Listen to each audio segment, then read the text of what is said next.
আসসালামু আলাইকুম, আশা করি সবাই ভালো আছেন। তো আজকে আমরা পাইথন দিয়ে খুবই ইন্টারেস্টিং একটা প্রজেক্ট করব বা একটা টুল বানাবো, যেটা হচ্ছে কিউআর কোড জেনারেটর। আমরা কিন্তু সবাই বড় কোনো এই লিঙ্ক বা ইমেজ বা কোনো টেক্সটকে কম্প্রেস করার জন্য কিউআর কোড রূপান্তরিত করে থাকি। তো আমরা এই জন্য আমরা বিভিন্ন ওয়েবসাইট বা বিভিন্ন টুলস ইউজ করি। তো আজকে আমরা পাইথনের মাত্র 5 লাইন কোড করে এই কিউআর কোড জেনারেটর বানাবো। তো চলুন শুরু করি কিভাবে বানানো যায়। প্রথমে আমরা কোড এডিটর ওপেন করব। আমাদের একটা ফাইল বানাতে হবে, আমি নাম দিলাম কিউআর কোড জেনারেটর ডট পাই। যেহেতু পাইথন দিয়ে বানাবো তাই আমরা পাইথন এক্সটেনশন দিয়ে দিলাম। তো এখন আমাদেরকে কোড লিখতে হবে। তো কিউআর কোড জেনারেটর বানানোর জন্য যেটা সবচেয়ে ইম্পর্টেন্ট সেটা হলো একটা লাইব্রেরি আমাদেরকে ইনস্টল করতে হবে। সেই লাইব্রেরিটার নাম হচ্ছে কিউআর কোড নামে একটা লাইব্রেরি আছে, সেটা আমাদেরকে আগে ইনস্টল করে নিতে হবে। আমার অলরেডি ইনস্টল করা আছে। আপনার যদি ইনস্টল করা না থাকে, আপনারা যে কোনো কোড এডিটর বা আপনারা যদি ভিএস কোড এডিটর ইউজ করে থাকেন তাহলে আপনারা টার্মিনালে লিখবেন পিপ ইনস্টল কিউআর কোড। তাহলে আপনাদের ইন্টার দিলে আপনাদের ইনস্টল হয়ে যাবে কিউআর কোডটার লাইব্রেরিটা। তো এরপর যদি লাইব্রেরি ইনস্টল করার পরে আপনাদেরকে সেটা কোডের মাধ্যমে ইম্পোর্ট করতে হবে। তো ফার্স্টে আমাদেরকে ইম্পোর্ট করতে হবে ইম্পোর্ট কিউআর কোড। ওকে, আপনাদের যদি ইনস্টল করা না থাকে তাহলে এই কিউআর কোড এটা ইরর দেবে বা প্রবলেমে যে কোনো একটা প্রবলেম শো করবে। তো এবার আমরা কিউআর কোডটা এখানে ইম্পোর্ট করে নিলাম। এখন আমাদের কাজ হচ্ছে যে আমরা কোন লিঙ্কটাকে বা কোন টেক্সটকে আমরা এখানে কিউআর কোডে রূপান্তরিত করব। তো আমরা এটা ইনিশিয়াল করে দিতে পারি বা ডিক্লেয়ার করে দিতে পারি ভেরিয়েবলের মাধ্যমে। তো আমরা একটা ভেরিয়েবল নাম দিলাম ডাটা, এর মধ্যে আমি এটা রাখবো।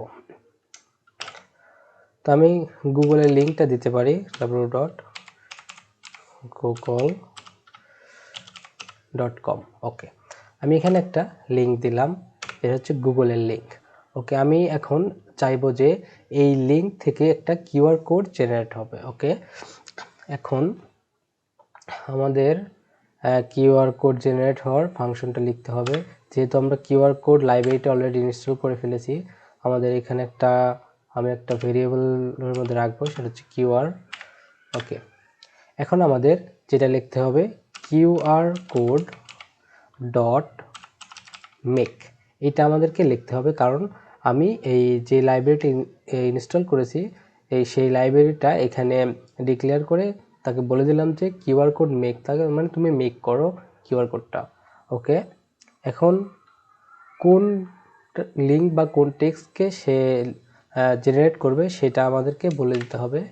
এখানে আমি দেখতে পাচ্ছেন যে ডাটা নামে একটা ভেরিয়েবল ডিক্লেয়ার করেছি এবং সেই ভেরিয়েবলের মধ্যে আমরা একটা লিঙ্ক রেখেছি, সেটা হচ্ছে গুগলের লিঙ্ক।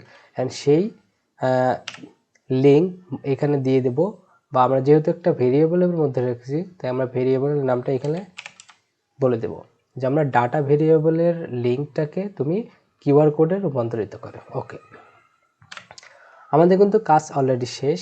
এখন ছোট্ট দুটো কাজ করতে হবে, সেটা হলো আমরা যে এটা জেনারেট করলাম সেটা আমাদের সামনে কোথায় দেখতে পাবো, অর্থাৎ কোন ফরম্যাটে আমি দেখব বা কোথায় সেভ রাখবো, সেই কোডটাই আমাকে এখন লিখতে হবে। তো আমি এখন লিখব কিউআর ডট সেভ করার এগুলো হচ্ছে নিয়ম।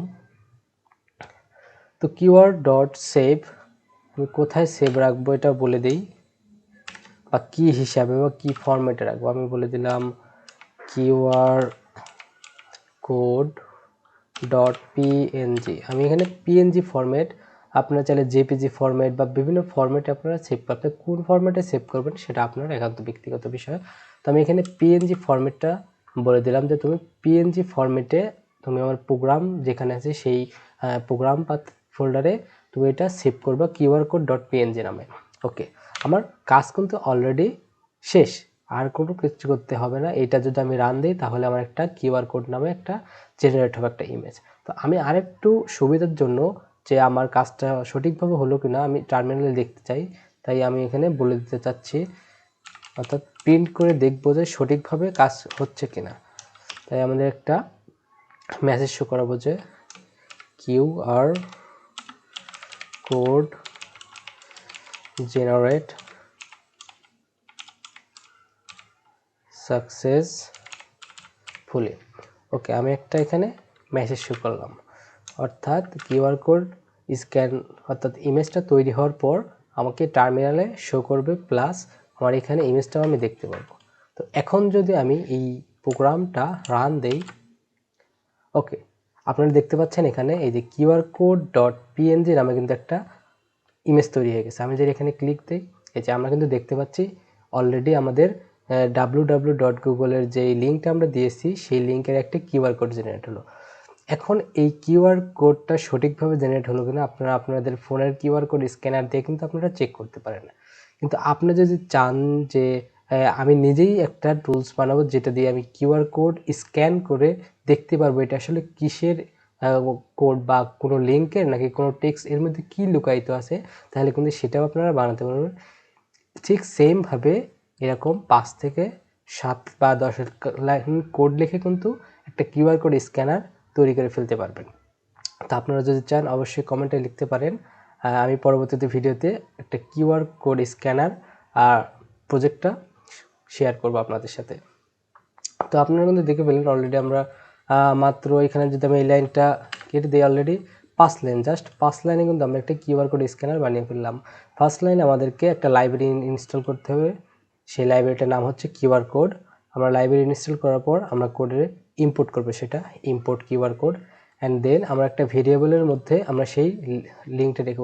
এখানে যে আপনি ভেরিয়েবল তা ডিক্লেয়ার করে না দেন, আপনি যদি চান যে ইউজার কোনো একটা ভেরিয়েবল দেবে বা অর্থাৎ ইউজার কোনো একটা লিঙ্ক বা টেক্সট দেবে সেইটা এখানে জেনারেট হবে, তাহলে আপনারা এখানে সুন্দরভাবে বলে দিতে পারেন যে input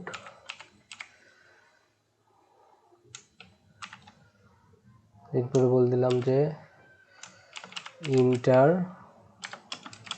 A link or text. Okay, এখন ইউজার যে লিঙ্ক বা টেক্সট দেবে সেটা কিন্তু এই ডাটা নামক ভেরিয়েবলের মধ্যে সেট হয়ে থাকবে, অর্থাৎ সেই ভেরিয়েবলটাকে সঠিকভাবে দিয়ে দেব। তো এখন যদি এই প্রোগ্রামটা আমি রান করি, আমাকে টার্মিনালে শো করতেছে, টার্মিনালে যদি বড় করি, এখানে কিন্তু বলছে যে ইন্টার লিঙ্ক বা টেক্সট। আমি যদি দিই www. ওকে, আমি ফেসবুক দিলাম, facebook.com। ওকে, আমি লিঙ্কটা দিয়ে দিলাম। এখন যদি আমি ক্লিক করি, এই যে আমার কিন্তু ইমেজটা অলরেডি তৈরি করা আছে, আবার সেই পাথেই কিন্তু সেই নামে ইমেজ তৈরি হয়ে গেল অলরেডি। তো আমি যদি এখানে এটা ডিলিট করে আবার দেখাই আপনাদেরকে তাহলে বুঝতে পারবেন। এখন যদি প্রোগ্রামটা আমি আবার রান করি, আমি একটা লিঙ্ক দিলাম www.facebook.com। এখন যদি আমি ইন্টার দেই, এই যে আমাদের কিন্তু কিউআর কোড নামে আরেকটা তৈরি হলো। এখন যদি আমি চাই যে এই আমি এই নামে না চাই, আমি এখানে facebook.com। ওকে, এটা যদি আমি আবার রান দিই, আমি ফেসবুকের লিঙ্কটা এখানে দিয়ে দিলাম, আমি যদি এন্টার দিই, এই দেখতে পাচ্ছি আমরা প্রোগ্রাম ফাইলে যে facebook.png আমি একটা তৈরি হয়ে গেছে, অর্থাৎ এইখানে আর এখানে দুইটা ইমেজ আমি দুইটা নামে সেভ করেছি, কারণ আমি প্রোগ্রামের মধ্যে কোডটা চেঞ্জ করে দিয়েছি বা নামটা চেঞ্জ করে দিয়েছি। তো আপনারাও চাইলে এভাবে তৈরি করতে পারবেন। আপনারা অবশ্যই ট্রাই করবেন, করে অবশ্যই কমেন্টে জানিয়ে দেবেন।